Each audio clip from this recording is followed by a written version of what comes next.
LT grade computer science की book list और उसकी रणनीति किस तरीके से तैयारी करी जाए और कहां से करी जाए, आज इसके बारे में आपको बताया जाएगा। और यहां पे जो सबसे व्यवस्थित सिलेबस है वो कंप्यूटर साइंस का है, जिसमें ऐसा तो किसी सब्जेक्ट में नहीं मिलता है कि यूनिट बाई बुक मिल जाए, यूनिट बाई मटेरियल मिल जाए। पर यहां पे सबसे अच्छी बात यह है कि आपके सिलेबस के अकॉर्डिंग, सिलेबस के हिसाब से और सिलेबस की यूनिट के हिसाब से आपकी बुकों को निकाला गया है, जो कि पूरे यूट्यूब पर कहीं भी नहीं है। यहां पे दो तरीके की बुकें हैं, एक तो वो जो ऑल ओवर काम करेंगी लेकिन विषय विशेषज्ञता के साथ में एक ही टॉपिक पे जो बुक आपके काम की है एलटी ग्रेड के लिए, वो बुकें यहां पर बताई गई हैं। हमेंद्र ने कमेंट किया था कि sir LT grade computer science की पूरी रणनीति बता दीजिए, बुक लिस्ट बता दीजिए किस तरीके से किया जाए। तो हमेंद्र, वीडियो में तुम्हारे लिए जो है पूरी की पूरी रणनीति, इसकी बुक लिस्ट और कैसे पढ़ना है, इन सब चीजों पर हम चर्चा करेंगे। आज की वीडियो बहुत ही अच्छी होने वाली है। तो यहां का जो सिलेबस है कंप्यूटर साइंस का, उसमें मुख्य रूप से देखा जाए तो 13 यूनिट हैं। कितनी यूनिट है? 13 यूनिट है। सिलेबस तो बहुत अच्छा है, उन्होंने बहुत खोला है अंदर, लेकिन उस सिलेबस के जो मेन हेडिंग है वो हमने क्या है ऊपर लिख दिए हैं। अब यहां पे दो तरीके के स्टूडेंट होते हैं, एक वो जो इंग्लिश टू इंग्लिश पढ़ाई करते हैं और दूसरे वो जो हिंदी और इंग्लिश मिक्स में करते हैं। तो टेंशन की बात नहीं है, किताबें दोनों ही रूप में उपलब्ध हैं। इंटरनेशनल सब्जेक्ट है भाई। जितना काम वर्ल्ड में इस सब्जेक्ट पे हुआ है, क्योंकि सारा computer system, operating system, cyber और ये वो सब किस में है? कंप्यूटर। तो बहुत ही अच्छे तरीके से बहुत ही अच्छी बुकें उपलब्ध हैं। तो फिर वही बात आ जाती, घबराना मत इन बुकों को देखकर कि टेंशन में आ जाओ कि कैसे करेंगे, क्या करेंगे। तो हम मान के चल रहे हैं कि हमारी तैयारी जीरो है। वो बात अलग है, आप बीटेक करे हुए हैं कंप्यूटर साइंस से या बहुत अच्छी पकड़ है तो आपको कोई दिक्कत नहीं है, सिलेक्शन हो जाएगा। लेकिन अगर आप एक औसत स्टूडेंट हैं, मीडियम स्टूडेंट हैं, तो आपको क्या रणनीति अपनाना है? सबसे पहले ये सिलेबस जो है इसको बहुत अच्छे से नोट कर लेना है पूरा खोल के। जैसे देखिए क्या है, डिजिटल लॉजिक है, कंप्यूटर ऑर्गेनाइजेशन है, डाटा स्ट्रक्चर है एंड एल्गोरिदम है, और इसके बाद क्या है? सी प्रोग्रामिंग, ऑब्जेक्ट, फिर ऑपरेशन सिस्टम, ऑपरेटिंग सिस्टम और डाटाबेस हो गया। आपका क्या है? कंप्यूटर नेटवर्क हो गया। तो इस तरीके से इन्होंने क्या करे हैं, पूरे के पूरे 13 क्या कह दिए हैं, टॉपिक दे दिए हैं मोटे तौर पे। जैसे आपका ये हो गया कंप्यूटर ग्राफिक्स, ठीक है, और information security and cyber law, बकायदा पूरा एक चैप्टर है साइबर लॉ। कितना साइबर क्राइम बढ़ रहे हैं, ये हो रहा है, वो हो रहा है। इंटरनेट टेक्नोलॉजी, वर्ल्ड डिजाइन, ठीक है, मैंने थोड़ा शॉर्ट करके लिख दिया है, ओके। इसके बाद कंप्यूटर नेटवर्क, ऑपरेटिंग सिस्टम। तो ये क्या है, मोटे मोटे टॉपिक हैं। और इन्होंने ये भी क्लियर कर दिया है कि इसके अंदर कितना पढ़ना है। ऐसा नहीं है कि इसने कह दिया क्या नाम है ऑपरेटिंग सिस्टम तो पूरा ही ऑपरेटिंग सिस्टम पढ़े हुए हैं, ऐसा नहीं है। इनने कुछ खास पॉइंट बताए हैं, कुछ खास टॉपिक बताए, उन्हीं को पढ़ना है। तो यहां पे आपको कैसे तैयारी की शुरुआत करना है कि सबसे पहले तो अब एकदम इन बुकों में घुसोगे तो चक्कर खा जाओगे, क्या है क्या नहीं। लेकिन अगर आप अच्छे स्टूडेंट रहें, देखो स्टूडेंट दो तरीके के होते हैं, चाहे वो बीएड के हों, चाहे वो कंप्यूटर साइंस के हों, चाहे वो किसी भी चीज़ की हों। एक पढ़ने वाले स्टूडेंट जो अपने सिलेबस को पूरा करते हैं, पढ़ते हैं ग्रेजुएशन में और पीजी में, और दूसरे वो कि फॉर्मेलिटी करते हैं, जैसे कि फॉर्मेलिटी करते हैं। ठीक वैसे ही देखा कि कुछ लोग बीएड जो है वो गवर्नमेंट कॉलेज से करते हैं, बहुत अच्छे से करते हैं, किसी विश्वविद्यालय से करते हैं, और दूसरे स्टूडेंट वो होते हैं जो कई जिले प्रसिद्ध हैं बीएड कराने के लिए, जिसमें जाना भी नहीं पड़ता, बस पेपर देने चले जाइए और आपका बीएड हो जाता है। तो वो क्या सीखेंगे? तो जिन लोगों ने कम सीखा है, बीएड कर लिया लेकिन वो टीचर बनना चाहते हैं, ये वीडियो उनके लिए है। तो करना क्या है, सबसे पहले आपको कक्षा 9 से 12 तक की एनसीईआरटी की कंप्यूटर की बुक चाहिए। किसकी चाहिए? एनसीईआरटी की, जिसमें मैंने अभी जो केवीएस की परीक्षाएं हुई थी तो उसमें जो पढ़ाया था, तो एनसीईआरटी कक्षा 11 और 12 से ही पढ़ाया था। बहुत बढ़िया मटेरियल है, बहुत अच्छे से लिखा है आपका एनसीईआरटी ने। तो आपके पास कक्षा 9 से 12 तक की एनसीईआरटी की बुक कंप्यूटर साइंस की होनी चाहिए। और अगर 9th की ना लो तो 10 मतलब 11 और 12 की तो आपके पास होनी चाहिए। दूसरी एक बुक आपके पास होनी चाहिए विनय कुमार ओझा की, बेसिक बुक है कंप्यूटर की। अब जैसे ये बुकें जो हैं डीप तरीके से हैं, लेकिन जो विनय कुमार ओझा की जो है ये आपको एक बेसिक फंडा आपको बना देगा, एक तरीके से बेसिक चीजें आपको क्लियर करा देगा। इसके बाद क्या करना है आपको, यूजी, अब आपने चाहे बीटेक किया हो या आपने नाइलिट से ए ग्रेड का कोर्स किया हो, या इसके अलावा आपने कंप्यूटर एप्लीकेशन में यूजी किया हो, ग्रेजुएशन किया हो, तो वो भी जो किताब है ग्रेजुएशन की वो आपके पास होनी चाहिए, ठीक है। और अगर आपने नहीं ली तो मार्केट से जाके खरीद लेना। और पीजी स्तर पे भी आपके पास कंप्यूटर की बुक होनी चाहिए, जो पीजी स्तर है उसकी बुकें भी आपके पास में होनी चाहिए। और इसके बाद नाइलिट ए ग्रेड का जो सिलेबस मटेरियल आता है, अब ऐसा नहीं हो सकता है आप बीटेक कर रहे हो, या हो सकता है आपने नाइलिट से किया हो, या हो सकता है आपने जो है कंप्यूटर से किया हो, लेकिन किया किसी से हो, ये बुक आपके पास होनी चाहिए। अब जैसे मैंने इग्नू से तो कोई कोर्स नहीं करा, लेकिन जब हमने केवीएस में साइकोलॉजी पढ़ाई और सब्जेक्ट पढ़ाए तो देखा काफी कुछ जो है टॉपिक जो है वो इग्नू में जाके मिल रहे हैं। तो कोई ऐसा नहीं है कि इग्नू से हम ले नहीं सकते, कोई बाउंडेशन है, मटेरियल जहां पे मिले आप वहां से परचेस कर लीजिए, आप वहां से ले लीजिए। तो इस तरीके से ये 5 बेसिक चीजें आपके पास होनी चाहिए, ठीक है। अभी पढ़ना नहीं है, केवल लेना है। इसके अलावा अब ये तो हो गया कि ऐसी बुकें जिसमें ये सब मिक्स रूप में होंगे, लेकिन ऐसी बुकें कि जहां पे स्पेशल रूप में चैप्टर वाइज, टॉपिक वाइज कहीं नहीं मिलेगा आपको, इस तरीके से आपको उपलब्ध होगी। तो जैसे पहला है डिजिटल लॉजिक, ठीक है, और इसके बाद कंप्यूटर ऑर्गेनाइजेशन।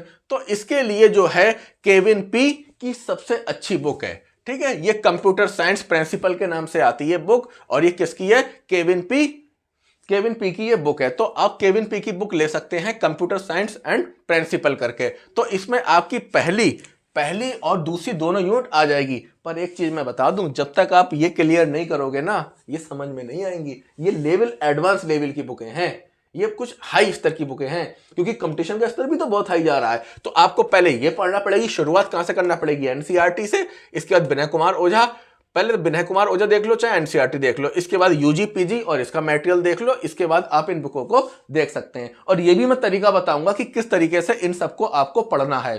कहने का मतलब आपको विधि बताई जाएगी किस तरीके से चीजों को तैयार करना है। इसके बाद आपका दूसरा क्या है?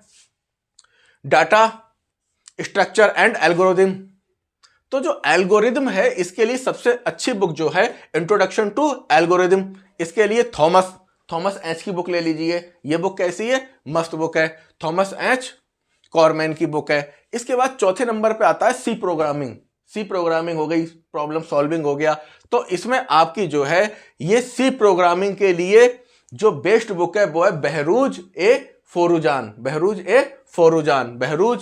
फोरुजान। इसकी आप बुक ले लीजिए। इसके बाद क्या है? 5वें नंबर पे आपका क्या है? जो भी टेक्निक्स हैं, ऑब्जेक्ट टेक्निक्स हैं, तो इसके लिए आप क्या कर सकते हैं? इसके अंदर जावा है, जावा के लिए जो है आप है जोशुआ ब्लॉक की ले सकते हैं जावा के लिए। इसके बाद 6ठे नंबर पे आता है ऑपरेटिंग सिस्टम के लिए आप अब्राहम सिल्वर की बुक ले सकते हैं। इसके बाद आपका डाटाबेस है। अगला टॉपिक क्या है? साधारण डाटाबेस मैनेजमेंट सिस्टम। तो डाटाबेस मैनेजमेंट सिस्टम के लिए आप एंड्रयू एस की बुक ले सकते हैं। और जो दूसरी है आपकी कौन सी है? Computer networks. इस कंप्यूटर नेटवर्क के लिए भी आप एंड्रयू एस, ये दोनों एक ही राइटर हैं, इनकी बुक ले सकते हैं। अब आपका जो 9वें नंबर पे आता है वो क्या आता है? Software engineering. तो सॉफ्टवेयर इंजीनियरिंग के लिए ये बुक का नाम है मैन मंथ। तो इसके लिए आप क्या कर सकते हैं? फ्रेडरिक पी की बुक ले सकते हैं। और इसके बाद internet technology web design, VW का मतलब वेब डिजाइन। इसके लिए आप ISRD ग्रुप, ये एक ग्रुप का नाम है, ISRD ग्रुप की बुक ले सकते हैं। इसके बाद आप डिजाइन पैटर्न्स के नाम से है आपका इरिच गम्मा की बुक ले सकते हैं, ठीक है। और अगला आया आपका, जैसे जैसे ये नंबर पड़े हैं वैसे इंफॉर्मेशन, अब ये आ गया information security and cyber law.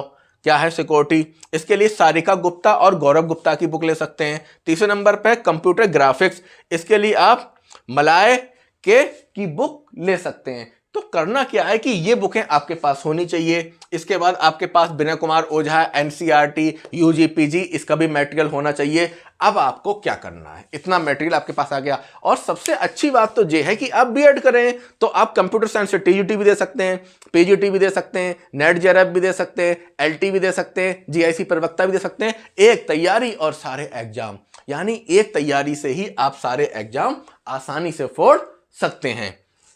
तो इतना मटेरियल आपके पास होना चाहिए, ठीक है। अब इसके बाद क्या करना है? इस मटेरियल के बाद में तो हमेंद्र करना क्या है कि आपने देखा कि ये आपका सिलेबस है।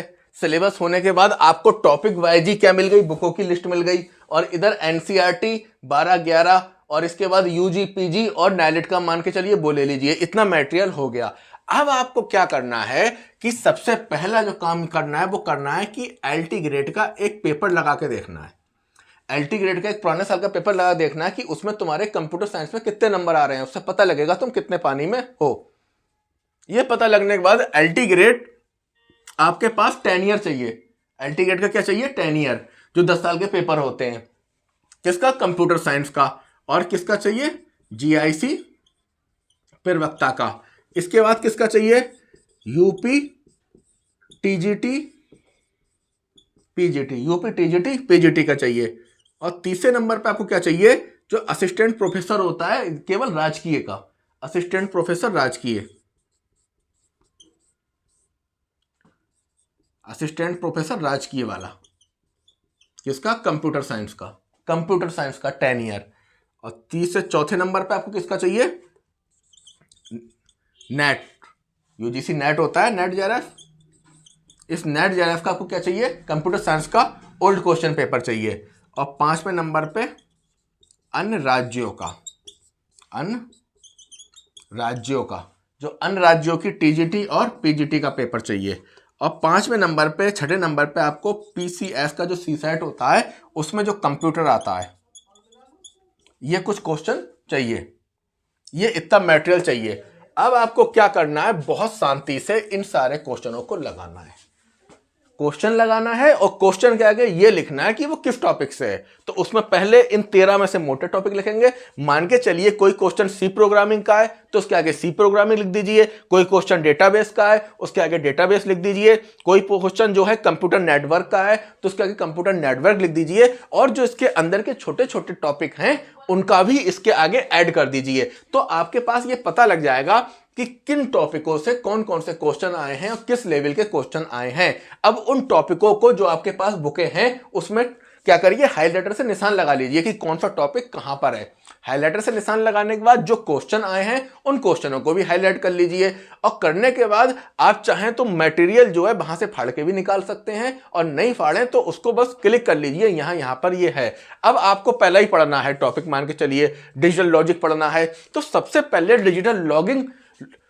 डिजिटल लॉजिक पढ़ने से पहले आप क्या करें कि इसमें यह देखें कि जो ये इतने मॉडल पेपर हैं इनमें कुल कितने क्वेश्चन आए और कैसे कैसे आए, उसको एक ही पेज पे आप क्या करिए? नोट कर लीजिए। अब आपको पढ़ना है यहां पे, मान के चलिए ऑपरेटिंग सिस्टम। तो आप पहले ये देखिए कि ऑपरेटिंग सिस्टम से कुल कितने क्वेश्चन आए हैं, उसको एक पेज पे नोट कर लीजिए, क्वेश्चन का पैटर्न समझ लीजिए। फिर ऑपरेटिंग सिस्टम का पूरा डायग्राम बना लीजिए, कुल कितने हेडिंग है, कुल कितनी चीजें हैं। और फिर जो देखिए कि कौन सा क्वेश्चन वहां पे कहां से आया है, उसको क्लिक करिए। तो आपको इस टॉपिक के अंदर भी वो हिस्से पता लग जाएंगे कि जहां से क्वेश्चन अधिक आ रहे हैं। और यह भी पता लग जाएगा कि 13 टॉपिकों में से कोई 5 से 6 टॉपिक ऐसे होंगे जहां से 60% क्वेश्चन आ रहे हैं, बाकी टॉपिक ऐसे होंगे जहां से कम क्वेश्चन आ रहे हैं। तो पहले उनको तैयार करिए। और टॉपिक के अंदर भी कुछ ऐसे हिस्से होते हैं जहां पे बहुत अधिक जो है ज्यादा पूछा जाता है। इतना काम करने के बाद आप तैयारी को शुरू कर दीजिए। अब आपको सॉफ्टवेयर इंजीनियरिंग पढ़ना है तो एकदम मत पढ़िए, पहले इसमें से क्वेश्चन निकालिए। ध्यान दीजिए, आप क्वेश्चनों को पढ़ेंगे, उनको लगाएंगे, उनका डिस्क्रिप्शन पढ़ेंगे, उनके आगे टॉपिक का नाम लिखेंगे, टॉपिक के अंदर और छोटा टॉपिक लिखेंगे।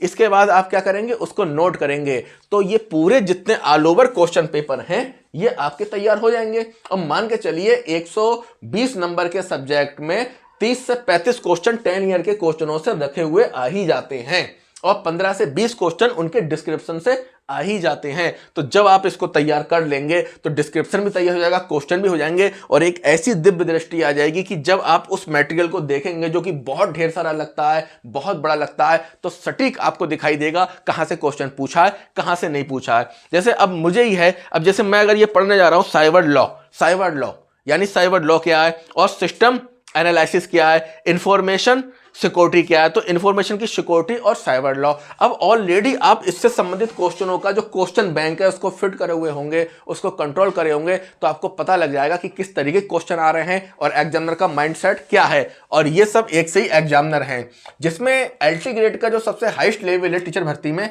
वो असिस्टेंट प्रोफेसर जो राजकीय किसी दिन मैं वीडियो बनाऊंगा तो आपको बता दूंगा कि एलटी ग्रेड टीचर क्या होते हैं, किस किस लेवल पे होते हैं। ये एलटी ग्रेड पे, जीआईसी पे, और इसके ऊपर इनका एक लेवल और होता है। वो कौन सा होता है? राजकीय महाविद्यालय। ये भी उत्तर प्रदेश सरकार के होते हैं।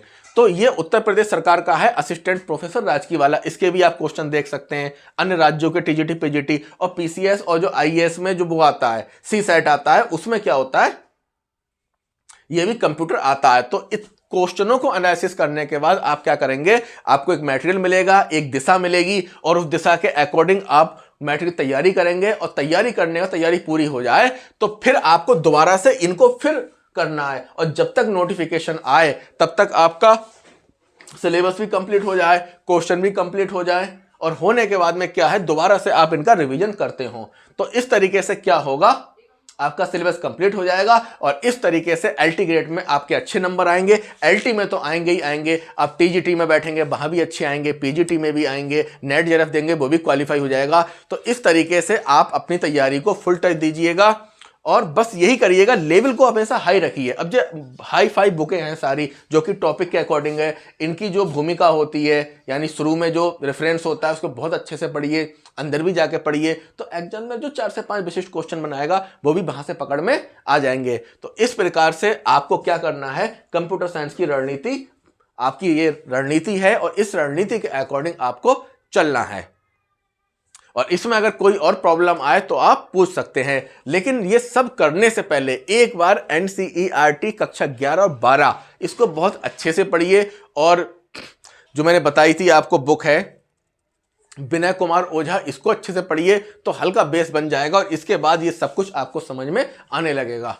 ठीक है। और अगर कोई चीज़ समझ में नहीं आ रही है तो थोड़ा सा आपको हिंदी के तरीके से भी देख सकते हो, हिंदी इंग्लिश मिक्स करके। इसके बाद डायरेक्ट आप इंग्लिश पे आ जाइए, क्योंकि जिनकी लैंग्वेज सही है उन्हें तो कोई प्रॉब्लम नहीं आती। लेकिन जिनकी लैंग्वेज वीक है तो वो क्या करें, लैंग्वेज से लड़ें या कॉन्सेप्ट से लड़ें? तो लैंग्वेज कॉन्सेप्ट की लड़ाई मत लड़िए, थोड़ा हिंदी इंग्लिश में समझ लीजिए, इसके बाद मेन कॉन्सेप्ट समझ लीजिए। इस तरीके से आप अपना काम पूरा करिएगा।